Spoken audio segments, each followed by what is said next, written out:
What's up, everybody? We back. R2C2, another week. I'm back. I'm finally back. Yeah, man. Happy New Year. Happy New Year, bro. Know you attended to some family things, man. Certainly sending love to you guys. Appreciate that. Yeah.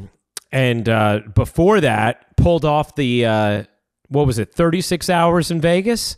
Man, yeah, it was. It was good. It was a good New Year's Eve, though. We flew in, touchdown, took the kids to this place called Mega Mart. It's like a museum where you go in there and take pictures, like this big-ass thing. Went to Carbone's, woke up, went to we saw the fireworks, woke up, went to the game, and got on the plane. It was a good weekend. That's awesome, man. It was aggressive, but it worked out. It was good. Yeah, super aggressive. Then we probably spent maybe fucking 6 hours in the room.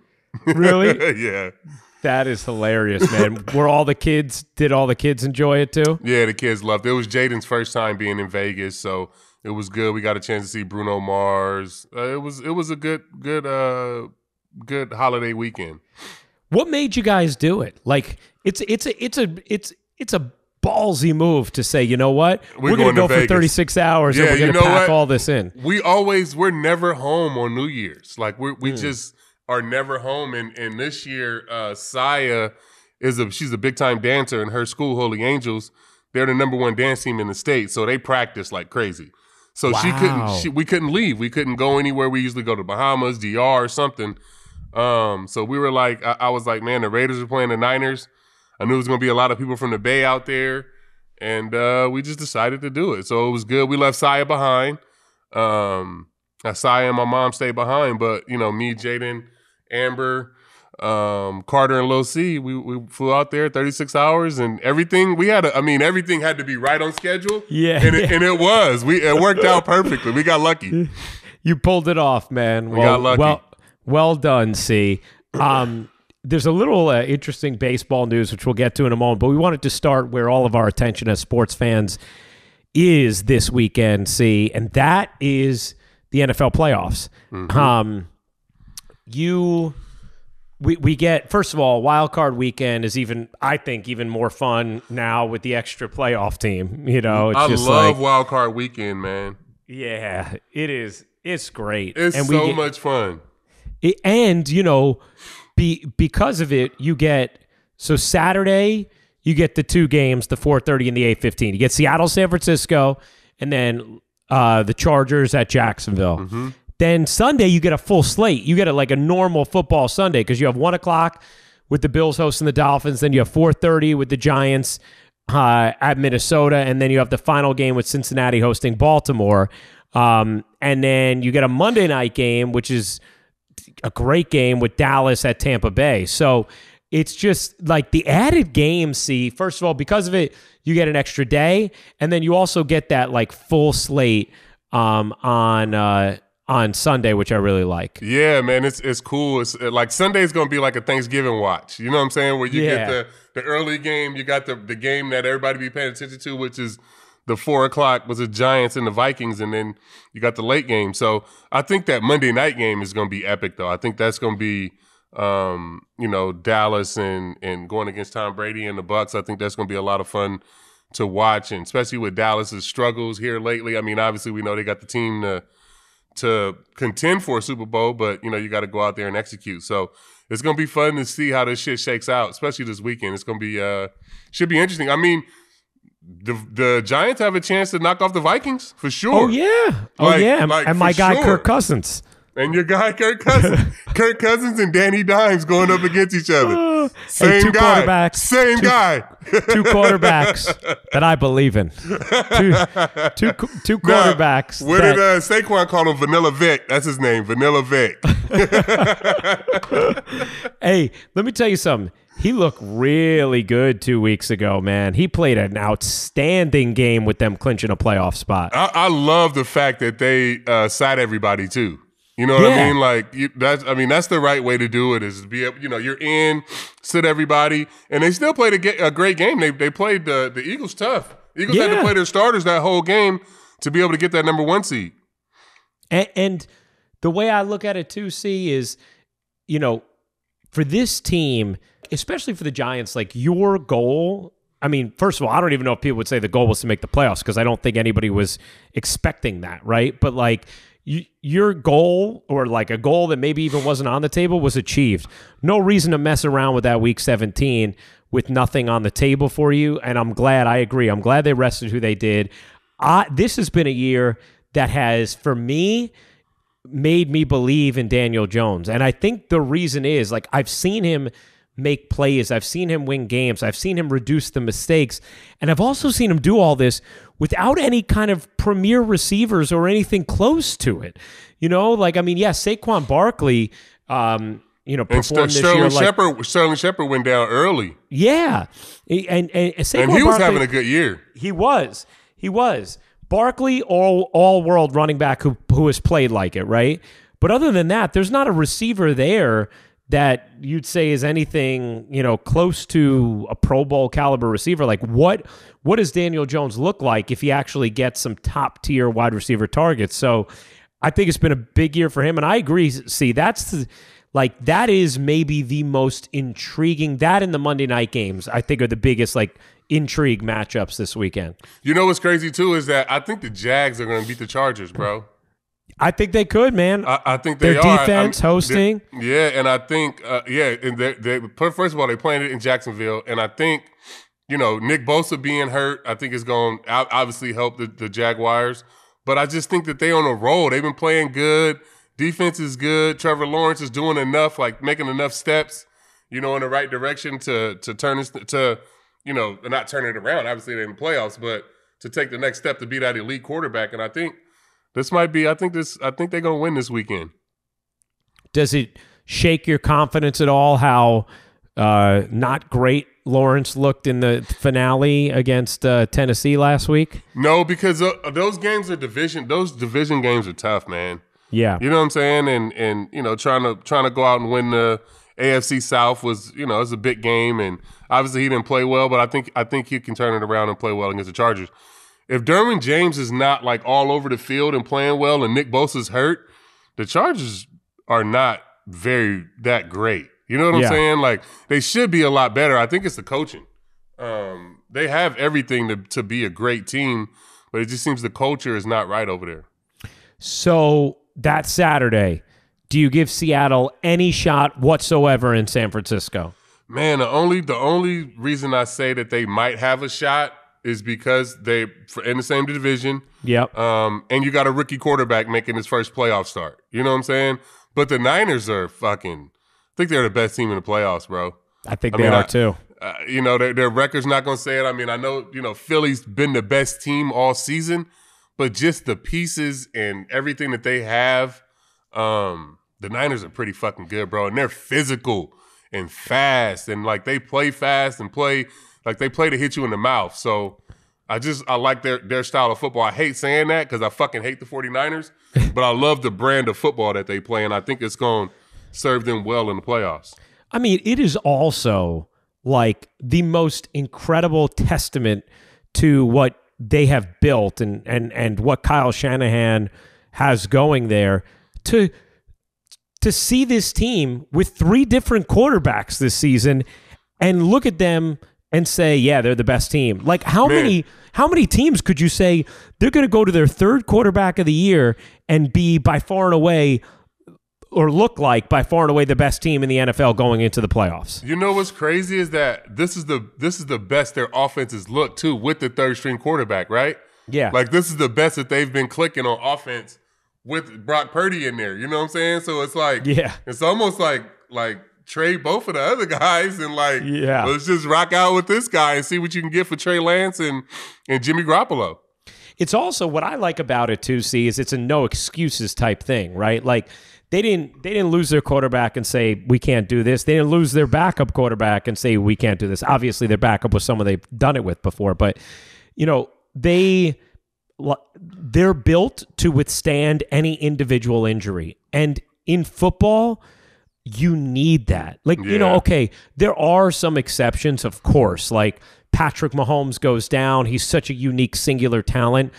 You're not going to be able to withstand that. But if you are a team that has a good quarterback, but not like a, generational quarterback, you need to not let the whole team fold if that guy goes down, right? And like that just goes for any position across the football field, I feel like, because you're going to have injuries. It's football. Like that's the sport. And the Niners have built their team where it's like, to me, there's no one player that you look at and you say, oh, if he gets hurt, they got no shot. It's like, no, like their system, their mentality, the way they play, and their personnel, the depth of it kind of makes it feel like they can win no matter what. Yeah, it's crazy. I mean, it's great to be built like that. You know what I'm saying? I think they're the only franchise in the sport that's built that way, where they can have two quarterbacks go down and still everybody still be picking them as the best team in the playoffs. You know what I'm saying? Right. And the depth that they have. Like I don't think there's any other team that has as much depth and, like you said, the mentality that they play with. Right, because if you look at the other teams, top teams in the NFL, right, in these playoffs, okay, you'd say the Bills obviously are incredibly reliant upon their all-world quarterback. Yeah. Right. Obviously the Bengals, same thing. Nothing's happening if Joe Burrow's not there. With the Chiefs, same thing. Nothing's happening if Patrick Mahomes isn't there. And by the way, there's obviously nothing wrong with that. That's normally how football teams win, obviously. Yeah, absolutely. It just shows you what an incredible outlier the San Francisco 49ers are. That and we just named the three best quarterbacks in the league. You know what I'm saying? Right. Like, exactly. So, I mean, everybody else is a tier below. You know what I mean? Or a tier or two below that. Yes, it is. It's amazing that San Francisco can be as formidable as they are without having one of those quarterbacks. I think that's what's really amazing, and that's really the statement about their football team. They're the one team in these playoffs who you look at, and they don't have a quarterback who's anywhere near an MVP race, and you're saying, yeah, but I kind of think they're going to win it all. And they're the only team that people were picking to win, because these other teams, like, no offense, but nobody's picking Miami to win. You know what I'm saying? Like, nobody's picking the Giants or the Vikings to win. You know what I'm saying? Because they don't have one of these all-world quarterbacks. Yeah, that's true. You know what I mean? That's 100% true. And you know what? You also, Atta makes a really good point. Like, the in-season acquisition of Christian McCaffrey, just incredible. Like, his fit, the way he's used. Like, I feel like in the NFL, you usually don't see in-season trades that have that kind of an impact. What the fuck the Panthers were thinking, but there's no way that they should have ever traded that guy to the 49ers. Yeah. Under any as a Raider circumstances. Fan. Like, just as a football, like, under any circumstances, there's no way he should have got traded to the Niners. You know what I'm saying? Like, what the fuck are you guys doing? It's incredible, man. This team now, they are, sorry, we both got, I think San Francisco destroys Seattle on Saturday. I'm with you, C. I think Jacksonville's going to win that home game. And maybe Trevor Lawrence takes another step in sort of his like ascent into our consciousness about, top quarterbacks in the NFL. How about Miami, Buffalo in Buffalo? Do you give Miami any shot to hang without Tua? With no Tua, nah, not at all. I think it's going to be Buffalo, especially up there. I mean, in that temperatures is going to be cold, so I got Buffalo on that one. Same. I got Buffalo as well. Giants at Minnesota. That's an interesting one. Yeah. I'm going to take your squad, bro. I think I'm going to go with all right. I'm going to go with the Giants, man. And I mean, they getting 3 points on my little app right here, but yeah. I think I'm going to go with the Giants. I just don't believe in Kirk Cousins. Yeah. I think Minnesota has been underrated for significant periods of this season. However, of course, I'm not going to pick against the Giants in a game like this where I think they realistically have a chance. But also, because of what that game on Christmas Eve, I think did for the Giants' confidence. I think the Giants are the kind of team who, because they haven't been here in such a long time, that kind of performance probably helps a little bit with belief. And also, you got to love Daboll, who's done an unbelievable job. New front office as well. I think it's going to be a down-to-the-wire game. I won't be remotely surprised if the Giants lose, but I'm with you, C. I'm going to pick Big Blue to pull it off there. and to keep this rolling and give us what'll be a really intriguing divisional weekend here in New York. It's just nice to have a playoff game again, man. Like, that really is. How about Baltimore at Cincinnati?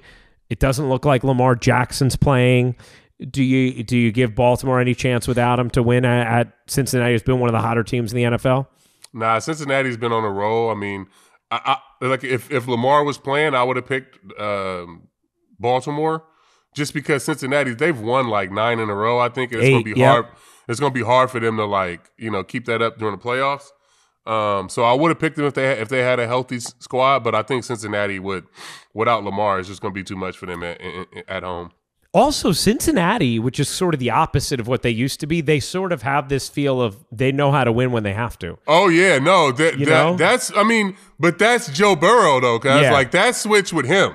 Just like with him even saying, like, the window. Yeah, no, but, like, the window's like, as long as he plays. It's open, cuz. Yeah. You know what I'm saying? Like, as long as I'm fucking healthy and I'm out here, it's open. So, the switch in, like, how you see the Bengals is because of who's playing quarterback. You're right. And it's funny because it just shows you how much, like the 49ers are the exception that proves the rule, right?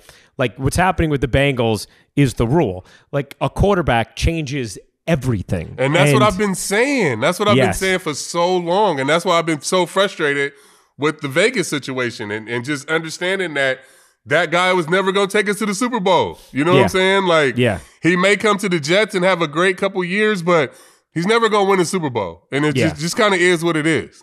Yeah. No, 100%. I think that it's so interesting because, like, for the Bengals, there was, like, this deep-rooted, for a while it was feeling of association with, like, incompetence and failure, right? Mm-hmm. Then when Marvin Lewis got there, it was like, no, like this is a pretty steady, winning team, but always losing the playoffs. Always, year after year after year. You get Joe Burrow there. You go to the Super Bowl. Now this year you finished the season with 8 straight wins. Like after it looked like, oh, okay, maybe they're not going to be a contender now. And now they go into this, and I think that Kansas City, Buffalo, Cincinnati, those are the teams in the AFC, right, that you look at and you say, like, yeah, like they got a shot to go all the way. 3 best quarterbacks in the league. Man, it's incredible. And then Monday night, which will be awesome. Glad we get this Monday night game on ESPN. Be a company boy for a second. I'm pumped about that. Listen to Buck and Aikman and Lisa. Man, finally get a good game. The motherfuckers ain't called a good game all year. They had some good games in, like, I feel like at the end, early, middle, early, maybe. Yeah. I feel like they did, but and they had the Jacksonville Tennessee game was actually interesting the other night, but I think Tampa's going to win, man. Like, it's as much as Dallas is like the more talented team, obviously had the much better season. Tampa's home, obviously the Brady factor. Like, maybe it's just time for the Brady thing to end, and this will kind of solidify it. But I just kind of think these two teams have certain inertia, like that's carried over from other years at this time of year, and I think Tampa wins. Yeah, I want Tampa to win just for the drama. You know what I'm saying? For the memes and for ESPN and all of the shit that it's gonna be on Tuesday morning if the fucking Cowboys actually lose. Yeah. Like, I'm just here for all of that. You know what I'm saying? I don't really think that the Bucs can beat them. Like, they shouldn't be able to beat them. You know what I'm saying? Like, it's a mismatch on paper. I don't care where the fucking game's played. Like, the way Tampa's played all year, they've been trash, but the Cowboys, for some reason, love to fucking choke and fuck shit up when it's like in December, January playoff time. So I'm here for it, man. I would love to see the Cowboys lose for no other reason, just for the drama that we're gonna get on Tuesday morning. Just to watch Stephen A. Tuesday morning. The Mike McCarthy fucking, is he gonna get fired? Then we get to hear Jerry Jones later in the week. Like, all of that shit, I'm here for it. So, hey, Marcus Spears had a great thing the other day on SportsCenter. I was flying back from Miami watching, where he was like, I don't want to hear it with like Mike McCarthy getting fired. He's like, this dude 3 years, he's gotten to the playoffs 2 times. Have they won 12 games twice too, maybe? And he's like, think about what the years were like before he got there. He's like, and I was like, it's a pretty good point. He was like, look at them this year. They were without Dak Prescott for a significant period of time. They still won 12 games. Like, that's pretty impressive. It is, yeah, for sure. But that roster, though, cuz, like, we can probably put a game plan together, me and you, and probably go win a game with that fucking roster. You know what I'm saying? Man, I just play action every play. That's it. Play action. Like, yeah, so, I don't know. We'll see. You get a guy, like, just like what Brian Dable's been able to do in New York. Like, coaching it makes a big liquid. Yeah. Doug Peterson's done with the Jaguars. Yeah, you have fucking Urban Meyer down there is the worst fucking team, worst culture ever. You bring a real NFL coach down there, they make the fucking playoffs. You know what I'm saying? Yeah. So that shit makes a huge difference, Yeah. All right. So you got Dallas, I got Tampa for that game. I'm just saying, maybe you bring Sean Payton into Dallas, they may go up. He may be able to take them over the top. Maybe he's a guy who's done it. Yeah. He's a guy who's done it. But McCarthy's done it too. He has done it. He has done it. He has. So we know we have advancing in this round. What's your Super Bowl prediction? My Super Bowl prediction, I'm gonna go Eagles. I'll go Eagles and Joe Burrow. Okay. Burrow gets back. He's not even taking his teammates with him. It's just going to be Joe standing on the field. It's just going to be Joe and Jamar, cuz. That's it. If they're healthy, that's all they need. That'd be a hell of a 2-on-2 to watch. Oh, my gosh. There's a part of me that thinks Cincinnati with how well they're playing and everything, but my heart wants Buffalo so badly. I know. And it's not even just about it. Like, obviously, the Damar Hamlin thing adds a whole nother layer to it. But more so, before that, I love Buffalo. Yeah, same. It's just like I feel like Buffalo's the team that we all just like have a soft spot for because of the 4 straight Super Bowl losses. Yeah, but I just feel like Josh Allen's gonna break my heart. Like he's gonna fucking throw. You know what I mean? It's gonna be a big moment. He's gonna try to do too much and throw a pick at the end of the game, like in the end zone or in the red zone. So like. He throws too many timely picks, man, for me to like pick them to get to the Super Bowl.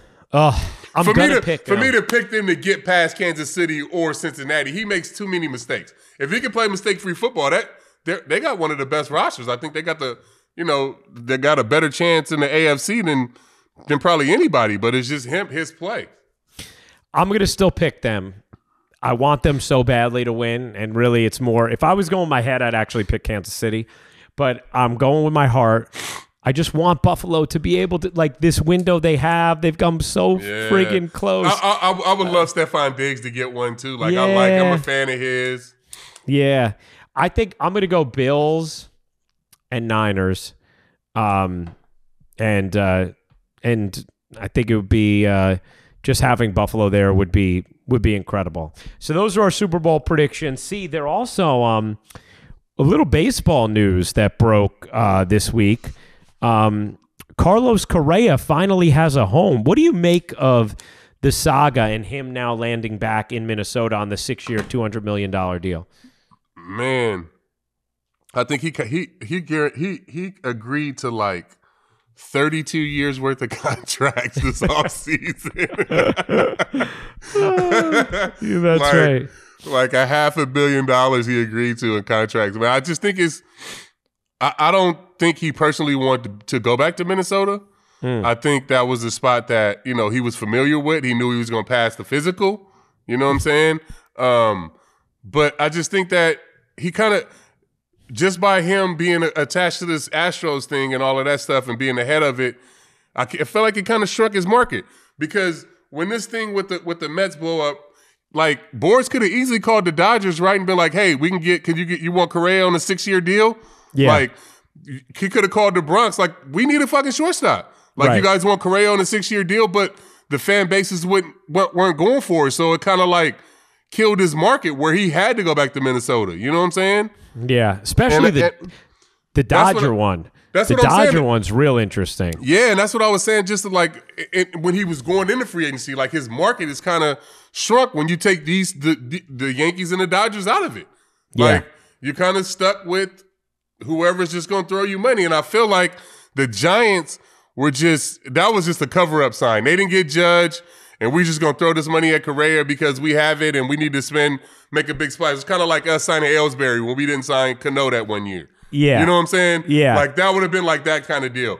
I feel like the Mets just were like, hey, he's out there.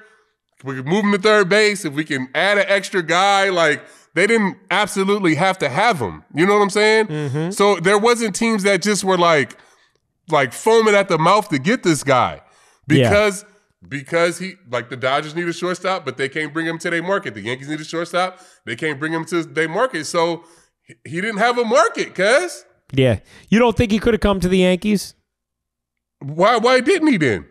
I don't know. I don't know if it's a team decision, but I think the fan base here, if he was producing, would have been more accepting. Like, it sounds like the Dodgers fans were like very hardcore, like, hell no on Carlos Correa. You don't think the Yankees are like that? I'm sure there are fans for the Yankees that are like that, but I think the Yankee fan is so desperate to win right now because, you know, this gap is very long in Yankee years that they would have accepted him if he helped them win. I think if he had I think if they were interested, if they felt comfortable bringing him in, they would have brought him in, cuz. Yeah. You know what I'm saying? Maybe. No, 1,000%. Not maybe. It's the fucking Yankees, cuz. Yeah. Like 1,000% if they were comfortable with him personally, and who he is, he'd be the fucking shortstop for the New York Yankees, period. Isn't it crazy to think about, too? This is a guy who's still so young. He's so accomplished. He's so good on both sides of the ball. And he has this level of drama, you know. And, I mean, I wonder if these other teams, like maybe not the Giants, because I think what you outlined was spot on. But I wonder if the Mets will regret it at all just because of the way he might have put them over the top. Like, man, the Mets are good, cuz. I know. Like, they're really good. Escobar got off. I keep saying this. Escobar got off to a bad start in Queens. But he's a really good fucking player, cuz. Yeah. Like, he's a switch hitter, can play third base. He's going to be a really good player. The Mets don't need fucking nobody, bro. Yeah. Like, they're pretty much set. You know what I'm saying? Like, they locked in. I think the only the two teams that need him to put him over the top, the Yankees and the Dodgers. Yeah. Yeah. The Mets roster they're complete, bro. Like, you're going to take this platinum winning shortstop, gold glove shortstop, and move him to third base? Like, that's, you know what I'm saying? Like, they got the roster's too much, guys. Like, it was too much. So the two teams that need him is one in the Bronx and is one in Chavez Ravine. And I feel like they didn't want to bring him in because of what it would have did to the fan base. It's interesting, too. So he's only 28 years old. He's young, guys. And he rakes in the playoffs, bro. Yes, he does. You know what I'm saying? Like, yeah. I mean. So if you're him and you had, like, you know, 13 for 350 and 12 for 315 and then you end up with 6 for 200. Now, obviously. That's a lot of money. Yeah. Obviously, unless you screw it up, you're good. You're set for life unless you screw that up, right? Obviously, it's a lot of money. And you're going to be a free agent again at 34. Yeah. Presumably. If you're Carlos, are you at all like, oh, gosh, like, you know, I could have had another 150. I could have had another 115. Or are you like, hey, I got $200 million and I'm going to be free agent again in my mid-30s. I'm good. Yeah, I know. He's good, but it's just it's just the fact that he could have been playing in New York. Like, having a chance to have all these endorsements. So that's what would stand out with you. That's what would kill me the most, is having a chance to come here to New York with everything that brings. You know what I'm saying? And we know what that is. Whatever, off the field, all of that shit.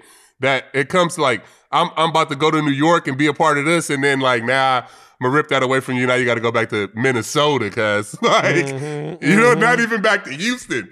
You know what I'm saying? Like, you're going back to Minnesota, like, god dang. I mean, I'm not shitting on the Frank, but it's a difference, cuz. Yeah. It's a difference, bro. It's a difference. Yeah. So that is probably weighing on him more than the money is, because when you're young and you're in the middle of your career, you feel like I can make the money back. You know what I'm saying? Yeah. Like, I'll be a free agent again. I'll be able to make the money back. It's the fucking where I'm playing, guys. Yeah. And you know, having that chance to play in New York City is something special, something different than playing anywhere else. Well, he's going to save some money on state income tax now by being in Minnesota rather than in New York or California. But he's going to spend that money buying fucking jackets and snow boots and shit. Oh, my gosh. Seriously. Oh, phenomenal. It's interesting to see the saga end. I still am curious if anything else transpires trade-wise or whatever. On the Yankee front, I do still think they need a trusted bat. They need one more trusted, I don't want to just say contact-oriented, but a trusted bat. But who though? Name somebody like. I don't know. That's the thing. I don't know who it is. Maybe Peraza and Volpe are going to be so good internally that you don't. But you obviously would feel better about your team if your left field situation wasn't what it is right now. Now, the price tag on Brian Reynolds seems outlandish, so I don't know. It seems like the Rangers about to pay that shit, though, huh? It seems like the Rangers about to give it up. Maybe.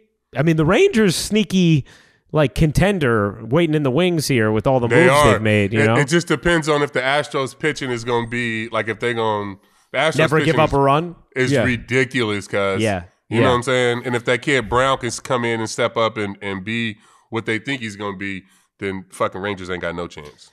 That's why, the Astros pitching is why you need that one more trusted hitter. Yeah. But, the Yankees might be looking at it and saying, that guy isn't available to us now. And what if that guy is DJ, cuz? Exactly. He was hurt. You know what I'm saying? Exactly. He was hurt. So, like that, I mean, we haven't been putting DJ in our lineup. You know what I mean? Yeah.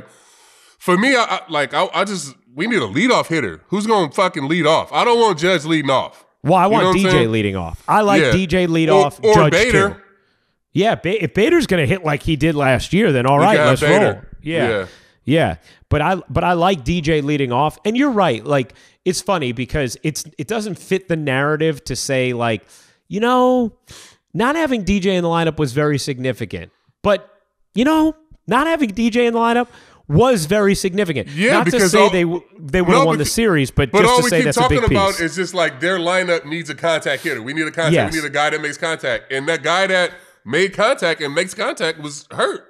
Yeah. You know what I'm saying? And two guys. It was him and Benintendi. Yeah. That really, the Yankees made the right moves last year to make the lineup better and make the team better. It's just the guys got hurt at the end. Right. Exactly. That's why I am curious if they say, hey, let's see what the lineup. Now, some of this isn't going to come to fruition until October, but if they're like, hey, let's see what the lineup. There's nothing appetizing now. Let's see what it looks like with DJ back healthy. Let's see what it looks like Bader full season after his playoffs. Let's see what it looks like with the Volpe or Peraza in it. Let's see what it looks like with Cabrera starting in left field, and then let's evaluate. Because if we need to, we can make a move in season for that hitter we'd need. But maybe that's how they play it. Yeah, and The ransoms usually come down during the season. You know what I'm saying? You could ask for all this shit for this guy now because of the numbers that he's put up throughout his career. But once he get into the season, if the guy has a little bit of a down month or a couple weeks, then the price, usually comes down. Yeah, no, that's a good point as well. The guys that you really want, I like to trade for those guys usually during the season. You know what I'm saying? And there might be some guys available who aren't right now. Yeah. And that aspect as well. See? Good stuff, man. Enjoy your football this weekend. Such a great weekend for football, man. It's so much fun. And we'll be back to talk about it next week and set up the divisional round as well. Yep. Peace, everybody. Peace.